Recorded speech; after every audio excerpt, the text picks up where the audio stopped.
Hello.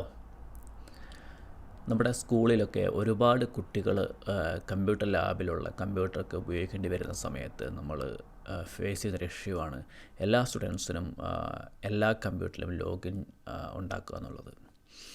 അപ്പം കമ്പ്യൂട്ടേഴ്സൊക്കെ നെറ്റ്വർക്കിലുള്ള domain കൺസെപ്റ്റിലല്ല ഉള്ളതെങ്കിൽ, അതായത് നമ്മുടെ ബേസിക് ആയിട്ടുള്ള സാധാരണ പോലെ ഓരോ കമ്പ്യൂട്ടറിലും ഓരോ വിൻഡോസ് ഇൻസ്റ്റാൾ ചെയ്തിട്ടുള്ള ഒരു കൺസെപ്റ്റിലാണ് നമ്മൾ സിസ്റ്റം കോൺഫിഗർ ചെയ്തിട്ടുള്ളതെങ്കിൽ, ഓരോ സിസ്റ്റത്തിലും നമ്മൾ എല്ലാ കുട്ടികൾക്കും ലോഗിൻ ഉണ്ടാക്കേണ്ടതുണ്ട്. അത് വളരെ മെനക്കെട്ട പണിയാണ്. അപ്പോൾ അതല്ലെങ്കിൽ നമ്മൾ ഒരു ലോഗിൻ 1-2 ലോഗിൻ ഉപയോഗിച്ചിട്ട് അത് കമ്പ്യൂട്ടർ കുട്ടികൾ ഉപയോഗിക്കുന്നതിന് മുമ്പേ ലോഗിൻ ചെയ്ത് വെക്കണം. എന്നിട്ട് അവർ ആ കമ്പ്യൂട്ടർ ഉപയോഗിക്കാൻ കൊടുക്കുക. എന്നാൽ നമ്മളിപ്പം എല്ലാ കുട്ടികൾക്കും സ്കൂൾ ID, ഒരു ഗൂഗിൾ അക്കൗണ്ട് പ്രൊവൈഡ് ചെയ്തിട്ടുണ്ട്. അപ്പോൾ അതുകൊണ്ട് തന്നെ നമുക്ക് ഈ ഒരു പ്രശ്നം വളരെ ഈസി ആയിട്ട് സോൾവ് ചെയ്യാൻ പറ്റും. നമുക്കറിയാം, നമ്മളെല്ലാ കുട്ടികൾക്കും നമ്മൾ ID കൊടുത്തിട്ടുണ്ട്. അതായത് ഗൂഗിൾ അക്കൗണ്ട്, സ്കൂൾ ID വെച്ച് നമ്മൾ കൊടുത്തിട്ടുണ്ട്. നമ്മളെല്ലാ കമ്പ്യൂട്ടറിലും ഗൂഗിളിൻ്റെ ഒരു ടൂളുണ്ട്.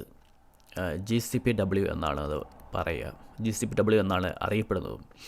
Google Credential Provider for Windows, GCPW അതാണ്. അപ്പോൾ നമ്മൾ ആ ഒരു ചെറിയൊരു യൂട്ടിലിറ്റി നമ്മുടെ കമ്പ്യൂട്ടറിൽ ഇൻസ്റ്റാൾ ചെയ്ത് കഴിഞ്ഞാൽ എല്ലാ കുട്ടികൾക്കും അവരവരുടെ സ്കൂൾ ID, അതായത് ഗൂഗിൾ അക്കൗണ്ട് ഉപയോഗിച്ച് കമ്പ്യൂട്ടറിലേക്ക് ലോഗിൻ ചെയ്യാൻ കഴിയും. നമ്മളെല്ലാ കമ്പ്യൂട്ടറിലും ഒന്ന് ഈ GCPW എന്ന് പറയുന്ന ആ ടൂൾ ഇൻസ്റ്റാൾ ചെയ്ത് കഴിഞ്ഞാൽ മാത്രം മതി.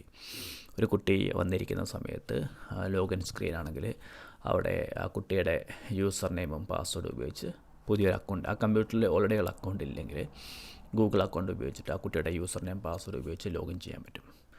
അപ്പോൾ ഓട്ടോമാറ്റിക്കായിട്ട് ആ കുട്ടിക്ക് അവിടെ ഒരു യൂസർ അക്കൗണ്ട് ക്രിയേറ്റ് ചെയ്യും. തുടർന്ന് ഗൂഗിൾ ക്രോം ബ്രൗസറാണ് ഉപയോഗിക്കുന്നതെങ്കിൽ ജിമെയിൽ ഓപ്പൺ ചെയ്യുമ്പോൾ വീണ്ടും ലോഗിൻ ചെയ്യാൻ ആവശ്യപ്പെടില്ല. പിന്നെ അതുപോലെ ഗൂഗിൾ ഡ്രൈവ് ഒക്കെ ഓപ്പൺ ചെയ്യുന്ന സമയത്ത് വീണ്ടും സൈൻ ഇൻ ചെയ്യാൻ ആവശ്യപ്പെടില്ല. സിംഗിൾ സൈൻ ഇൻ എന്ന് പറയുന്നൊരു ഓപ്ഷൻ ഗൂഗിളിൻ്റെ ഒരു ഫീച്ചറാണ്. അതുള്ളതുകൊണ്ട് വീണ്ടും സൈൻ ഇൻ ചെയ്യുന്ന അവസ്ഥ ഒഴിവാക്കാൻ പറ്റും. അതുപോലെ തന്നെ കുട്ടിക്ക് ആ ഡെസ്ക്ടോപ്പിലോ സി ഡ്രൈവിലോ ഒക്കെ ഫയൽ സേവ് ചെയ്ത് കഴിഞ്ഞാൽ നമുക്ക് ഡെസ്ക്ടോപ്പ്, മൈ ഡോക്യുമെൻ്റ് തുടങ്ങിയ പേഴ്സണലൈസ്ഡ് ഫോൾഡർ ആണെങ്കിൽ അത് ആ കുട്ടിക്ക് മാത്രമേ ആ ഫയൽ ആക്സസ് ചെയ്യാൻ പറ്റുള്ളൂ, മറ്റുള്ളവർക്ക് ആക്സസ് ചെയ്യാൻ പറ്റില്ല. അതുകൊണ്ട് തന്നെ പ്രൈവസി ഉണ്ട്. അതേസമയം തന്നെ എല്ലാ കുട്ടികളും ഡെസ്ക്ടോപ്പ്, മൈ ഡോക്യുമെൻ്റ് അവിടെയൊക്കെ ഫയൽ സേവ് ചെയ്ത് കഴിഞ്ഞാൽ ഒരുപാട് സ്റ്റോറേജ് ഒക്കെ കൺസ്യൂം ചെയ്യും. അപ്പോൾ അതിന് നമ്മൾ ചെയ്യേണ്ടത് എന്താണെന്ന് ചോദിച്ചു കഴിഞ്ഞാൽ, ഗൂഗിൾ ഡ്രൈവ് ഇൻസ്റ്റാൾ ചെയ്തതിന് ശേഷം ഡെസ്ക്ടോപ്പിൻ്റെ ലൊക്കേഷൻ നമ്മൾ ഗൂഗിൾ ഡ്രൈവിലേക്ക് മാറ്റുകയാണെങ്കിൽ, അതായത് ഗൂഗിൾ ഡ്രൈവ് ഫയൽ സ്ട്രീം എന്ന് പറഞ്ഞ് ആ ഒരു ടൂൾ ഇൻസ്റ്റാൾ ചെയ്തതിന് ശേഷം ഡെസ്ക്ടോപ്പിൻ്റെയും മൈ ഡോക്യുമെൻ്റേക്ക് ലൊക്കേഷൻ അതിലേക്ക് മാറ്റുകയാണെങ്കിൽ, അപ്പം എന്തൊക്കെ ഫയൽ ഡെസ്ക്ടോപ്പിൽ സേവ് ചെയ്താലും അത് ഗൂഗിൾ ഡ്രൈവ് ഫയൽ സ്ട്രീമിലായിരിക്കും സേവ് ആകുക.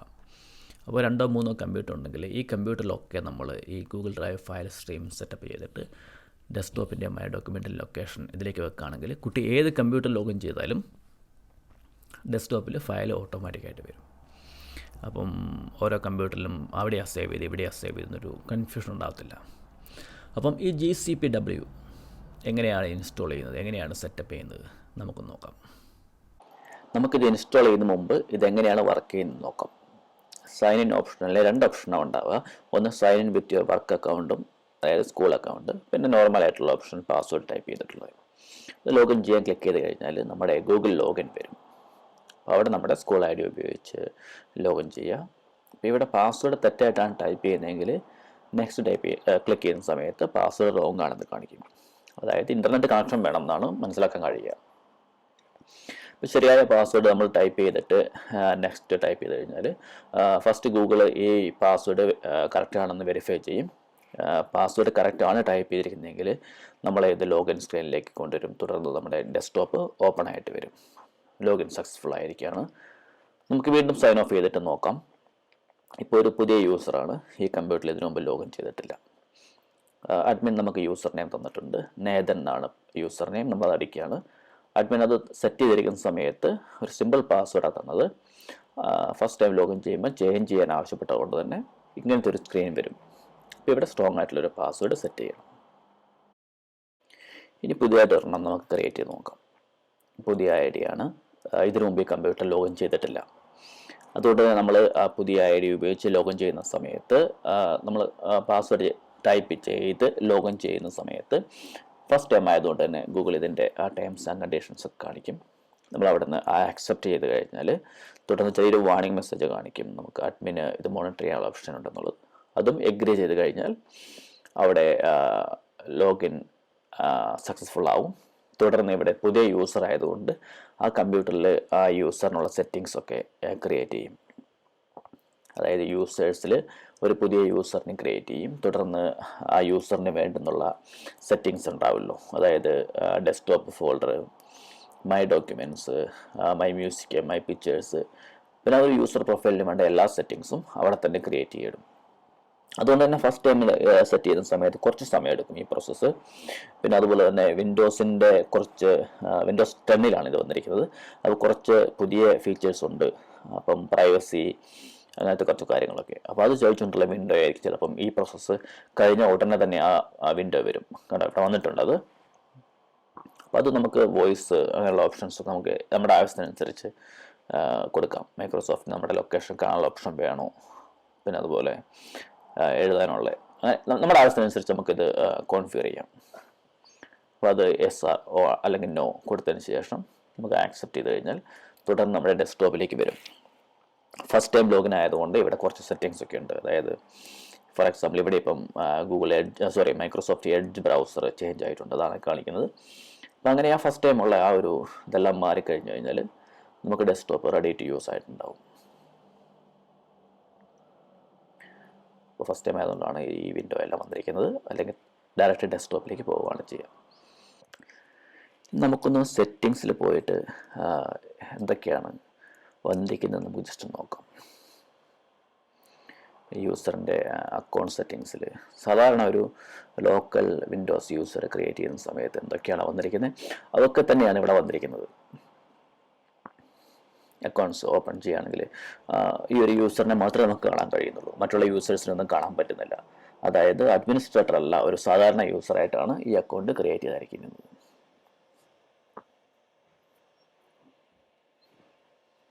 ക്യാപിറ്റൽ ലെറ്ററിലാണ് നെയിം വന്നിരിക്കുന്നത്, പക്ഷേ പ്രൊഫൈൽ പിക്ചറൊന്നും വന്നിട്ടില്ല. എനിക്ക് തോന്നുന്നത് ഈ അഡ്മിൻ സെറ്റിങ്സിൽ നമ്മൾ അഡീഷണൽ സെറ്റിങ്സ് ഒന്നും വെച്ചിട്ടില്ല, അതുകൊണ്ടാണ് ഈ പ്രൊഫൈൽ പിക്ചറും ഡെസ്ക്ടോപ്പ് വാൾപേപ്പേഴ്സും ഒന്നും വരാതിരുന്നത്. നമുക്ക് നേരെ കമ്പ്യൂട്ടർ മാനേജ്മെൻറ്റിൽ യൂസേഴ്സിൽ പോയി നോക്കാം, അവിടെ എന്താണ് മാറ്റം വന്നിരിക്കുന്നത് എന്നുള്ളത് നമുക്ക് കണ്ടു നോക്കാം. ഇവിടെ യൂസേഴ്സിൽ ഒരു പുതിയ യൂസർ വന്നിട്ടുണ്ട്. അത് ലോക്കൽ യൂസറായിട്ടാണ് വന്നിരിക്കുന്നത്. ഫുൾ നെയിം വന്നിട്ടുണ്ട്. പിന്നെ അതുപോലെ പാസ്വേഡ് നെവർ എക്സ്പയർ എന്നുള്ള ഓപ്ഷനാണ് വന്നിരിക്കുന്നത്. യൂസേഴ്സ് എന്നുള്ള ഗ്രൂപ്പിന് അണ്ടറിലാണ് ആ യൂസർ ക്രിയേറ്റ് ആക്കിയിരിക്കുന്നത്.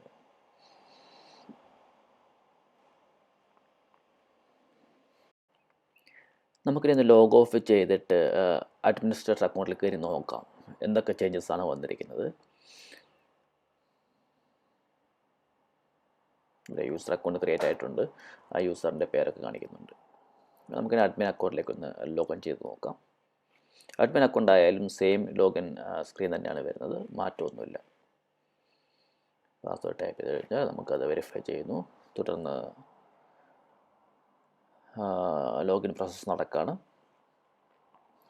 നമ്മളിപ്പോൾ ഡെസ്ക്ടോപ്പിൽ എത്തിയിരിക്കുന്നു. നമുക്കിനി ഇവിടുന്ന് ഒന്ന് സെറ്റിങ്സിലേക്ക് പോയി നോക്കാം. യൂസർ അക്കൗണ്ടിൽ ചേഞ്ച് അക്കൗണ്ട്സ് ഒക്കെ എടുത്ത് നോക്കാം. ഇതിൽ നമുക്ക് അതർ യൂസേഴ്സിൽ നമുക്ക് കാണാൻ കഴിയും ഒരു ലോക്കൽ അക്കൗണ്ട് ക്രിയേറ്റ് ആയിട്ടുണ്ട്. അതൊരു യൂസർ അക്കൗണ്ടാണ്, ലോക്കൽ അക്കൗണ്ട്. അതായത് മൈക്രോസോഫ്റ്റ് ഔട്ട്ലുക്ക് ഐ ഡി ഉപയോഗിച്ചുള്ള അക്കൗണ്ടല്ല, ലോക്കൽ അക്കൗണ്ട്, ഓഫ്ലൈൻ അക്കൗണ്ടായിട്ടാണ് ക്രിയേറ്റ് ആയിരിക്കുന്നത്. ഇവിടെ അഡ്മിനിസ്ട്രേറ്റർ അക്കൗണ്ടിൽ അഡ്മിൻ അക്കൗണ്ട് കാണാൻ പറ്റുന്നുണ്ട്.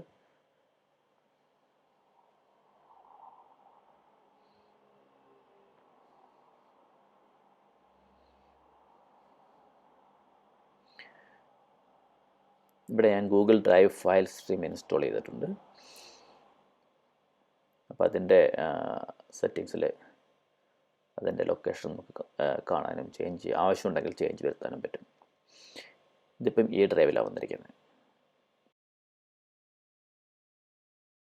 നമുക്കിനി ഈ GCPW എങ്ങനെയാണെന്ന് ഇൻസ്റ്റാൾ ചെയ്യുന്നത്, കോൺഫിഗർ ചെയ്യുന്നത് എങ്ങനെയാണെന്ന് നോക്കാം. google.com ഓപ്പൺ ചെയ്യുക. അതിനുശേഷം GCPW എന്ന് സെർച്ച് ചെയ്യാൻ തന്നെ അതിൻ്റെ ഫസ്റ്റ് എങ്ങനെയാണ് ഇൻസ്റ്റലേഷൻ എന്നുള്ള ട്യൂട്ടോറിയലാണ് ആദ്യം വരിക, ഹെൽപ്പ് സെൻറ്ററിലുള്ള. അതിൽ കാണിക്കും എന്തൊക്കെ റിക്വയർമെൻറ്റ്സ് ആണുള്ളത്, ലൈസൻസ് റിക്വയർമെൻറ്റ്സ്, സിസ്റ്റം റിക്വയർമെൻറ്റ്സ്. ഇവിടെ നമുക്ക് എല്ലാം ഓക്കെ ആണെങ്കിൽ നമുക്ക് ഇവിടെ നിന്ന് GCPW ഇൻസ്റ്റാൾ ചെയ്യാൻ പറ്റും. ഇതാണ് അതിൻ്റെ ഒരു പേജ്. അപ്ഡേറ്റ് ചെയ്തിട്ടില്ല. നമ്മുടെ കമ്പ്യൂട്ടർ 64 ബിറ്റ് ആണോ 32 ബിറ്റ് ആണോ നോക്കിയിട്ട് അതിന് സ്യൂട്ടബിൾ ആയിട്ടുള്ള വെർഷനാണ് നമ്മൾ ഇൻസ്റ്റാൾ ചെയ്യേണ്ടത്. അത് നോക്കാൻ സ്റ്റാർട്ട് ബട്ടനെ റൈറ്റ് ക്ലിക്ക് ചെയ്തിട്ട് സിസ്റ്റം എടുത്തു കഴിഞ്ഞാൽ നമുക്കറിയാൻ പറ്റും. ഇതിപ്പം 64 ബിറ്റ് ഓപ്പറേറ്റിംഗ് സിസ്റ്റമാണ്, 64 bit based processor system type എന്നുള്ള അവിടെ നമുക്ക് കാണാൻ കഴിയും. അപ്പോൾ നമ്മൾ ഡൗൺലോഡ് ചെയ്യേണ്ടത് 64 ബിറ്റാണ്. ഡൗൺലോഡ് 64 ബിറ്റ് കൊടുക്കുക. അത് ഡൗൺലോഡ് ആയതിനു ശേഷം നമുക്കത് സാധാരണ ഏതൊരു ആപ്ലിക്കേഷനും ഇൻസ്റ്റാൾ ചെയ്യുന്നത് പോലെ ഇൻസ്റ്റാൾ ചെയ്യാൻ കഴിയും. അത് ഇൻസ്റ്റാൾ ചെയ്ത് കഴിഞ്ഞാൽ ഇതിപ്പോൾ ഈ കമ്പ്യൂട്ടറിൽ ഇൻസ്റ്റാൾ ചെയ്തിട്ടുണ്ട്, അതുകൊണ്ടാണ് ഞാൻ വീണ്ടും ഓപ്പൺ ചെയ്ത് കാണിക്കാത്തത്. അപ്പോൾ അത് ഇൻസ്റ്റാൾ ചെയ്ത് കഴിഞ്ഞാൽ നമുക്ക് വീണ്ടും ചെയ്യേണ്ടതാണ് കോൺഫിഗർ ചെയ്യേണ്ട രജിസ്ട്രിയിൽ. അത് രജിസ്ട്രി കോൺഫിഗർ ചെയ്യേണ്ടതാണ്. ഇവിടെ കാണിച്ചിട്ടുണ്ടാവും നമ്മൾ ചെയ്യേണ്ടത് എന്തൊക്കെയാണെന്നുള്ളത്. നമ്മൾ രജിസ്ട്രി ഓപ്പൺ ചെയ്തതിന് ശേഷം ഈ ലൊക്കേഷനിലേക്ക് പോകാം. എന്നിട്ട് അവിടെ ഗൂഗിൾ എന്ന് പറഞ്ഞ ഒരു ഫോൾഡർ ഉണ്ടാവും. അതിനുള്ളിൽ നമ്മൾ GCPW എന്നുള്ള ഒരു ഫോൾഡർ ക്രിയേറ്റ് ചെയ്യണം. രജിസ്ട്രി ഓപ്പൺ ചെയ്യാം. രജിസ്ട്രിയിൽ നമ്മൾ കറൻറ്റ് യൂസർ എടുക്കരുത്, ലോക്കൽ മെഷീനാണ് എടുക്കേണ്ടത്. അതിൽ സോഫ്റ്റ്വെയറിനുള്ളിൽ ഗൂഗിളിനുള്ളിൽ ഈ GCPW എന്നുള്ള ഫോൾഡർ ഇല്ലെങ്കിൽ നമ്മൾ റൈറ്റ് ക്ലിക്ക് ചെയ്തിട്ട് ന്യൂ കീ എടുത്തതിന് ശേഷം GCPW ഇങ്ങനെയൊരു ഫോൾഡർ ഉണ്ടാക്കണം. ഇതിപ്പോൾ ഇവിടെ ഓൾറെഡി ഉള്ളതുകൊണ്ട് ഞാനത് ഡിലീറ്റ് ചെയ്യണം. ഈ GCPW എന്നൊരു ഫോൾഡർ ഉണ്ടാക്കിയതിന് ശേഷം ഇവിടെ കുറച്ച് വാല്യൂ നമ്മൾ ക്രിയേറ്റ് ചെയ്യേണ്ടതുണ്ട്. അതിവിടെ കാണിച്ചു തരും എന്തൊക്കെയാണ് ക്രിയേറ്റ് ചെയ്യേണ്ടതെന്നുള്ളത്. അതിൽ ഫസ്റ്റ് വണ്ണാണ് ഡൊമൈൻസ് അലൗഡ് ടു ലോഗിൻ.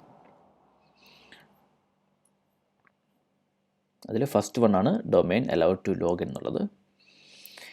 ആ ഡൊമൈൻ അലൗഡ് ടു ലോഗിൻ എന്നുള്ള എവിടെയാണ് നമ്മൾ നമ്മുടെ സ്കൂളിൻ്റെ ഡൊമൈൻ കൊടുക്കേണ്ടത്. ചിലപ്പം ചില സ്കൂളുകൾ 2 ഡൊമൈൻ യൂസ് ചെയ്തിട്ടുണ്ടാവും. അങ്ങനെയാണെങ്കിൽ ആ 2 ഡൊമൈൻ കൊടുക്കണം. കാരണം ആ കൊടുത്തിരിക്കുന്ന ഡൊമൈൻ ഉപയോഗിച്ചിട്ടുള്ള ഇമെയിൽ ID മാത്രമേ ആ കമ്പ്യൂട്ടറിൽ ലോഗിൻ ചെയ്യാൻ പറ്റുള്ളൂ.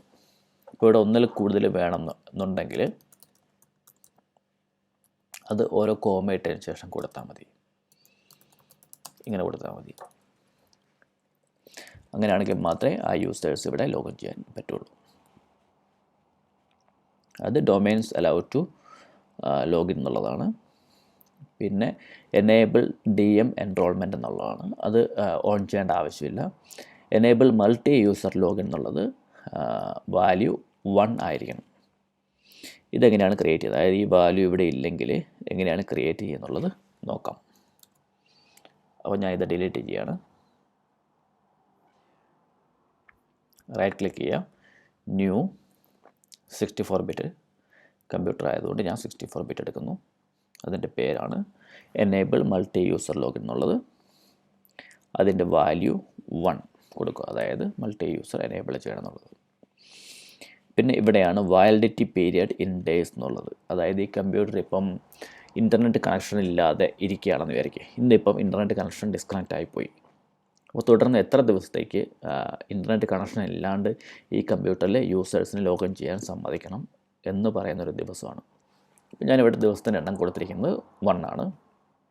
അപ്പോൾ ഇന്നിപ്പോൾ ഇൻ്റർനെറ്റ് കണക്ഷൻ ഇല്ലെങ്കിൽ നാളെ ഈ സമയം വരെ ഇൻ്റർനെറ്റ് കണക്ഷൻ ഇല്ലാണ്ട് ഇതിലെ യൂസേഴ്സിന് ലോഗിൻ ചെയ്യാൻ അനുവദിക്കും. പുതിയ യൂസറിന് ക്രിയേറ്റ് ചെയ്യാൻ പറ്റും എന്ന് തോന്നുന്നില്ല.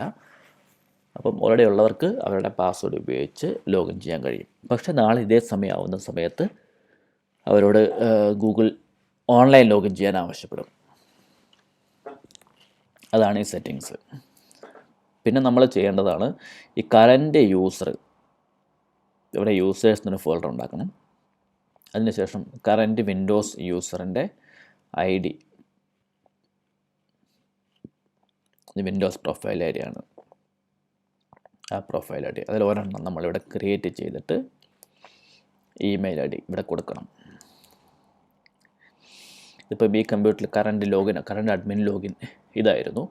അപ്പോൾ ഞാൻ ആ ഐ ഡി ഇവിടെ കൊടുത്തതിന് ശേഷം അതിൽ sijo@indiaonline.me എന്ന് കൊടുത്തു.